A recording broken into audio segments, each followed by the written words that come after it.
Welcome to our Account Accountability video series From Savings to Checking to Debit Cards, presented by AFCU with support from the NEFI Foundation. My name's Ian, and let's get started. There's many options when it comes to financial services. There's different accounts in financial institutions.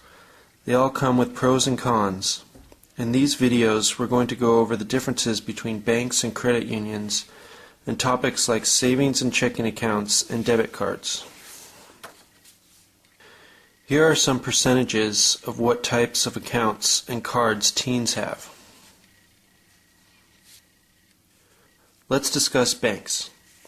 Banks are for-profit companies owned by stock investors. These stockholders select a paid board of directors to manage the bank. Some potential pros of banks are anyone can walk into the bank and open an account. Often banks have many branches and ATM locations. They offer a wide variety of financial products and loans.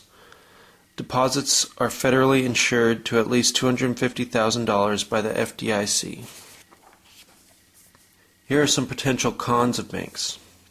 Because they are accountable to stockholders, they may not always have the customer's best interest in mind. They often charge higher fees, higher loan rates, and lower dividends. And they're often quick to charge penalty fees. They can also often have long lines and impersonal customer service. And unless you own stock in your bank, you have little or no say in how the bank is run. Now let's go over credit unions. Credit unions are not-for-profit companies owned by their members. Members elect a volunteer board of directors, also members, to run the credit union. Some potential pros of credit unions are they offer a wide variety of financial products and loans. All of the profits credit unions make are returned to members in the form of lower fees, higher dividends, and lower interest rates for loans. And deposits are federally insured to at least $250,000 by the NCUA. And credit unions are known for very personalized customer service. Because credit unions are not-for-profit, most credit unions have earned the reputation for doing what's best for their members, as opposed to banks who have to please their stockholders who own shares in the bank as an investment. A potential con of credit unions is that you have to be eligible to join. Each credit union has unique requirements that can depend on your employment, where you live, work, or worship, or if you are a family member of someone who meets these requirements. Because you have a family member who works or has worked at either the Aerospace Corporation or the LA Air Force Base, you're eligible to join AFCU, and once you join, you're a member for life. So one day your own family members can join as well.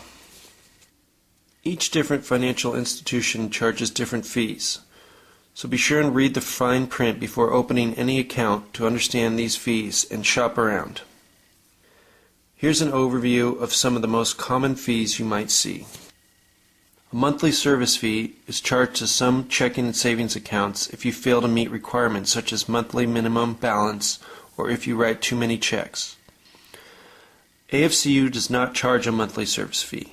There is no minimum balance for our checking account and $5 minimum for savings.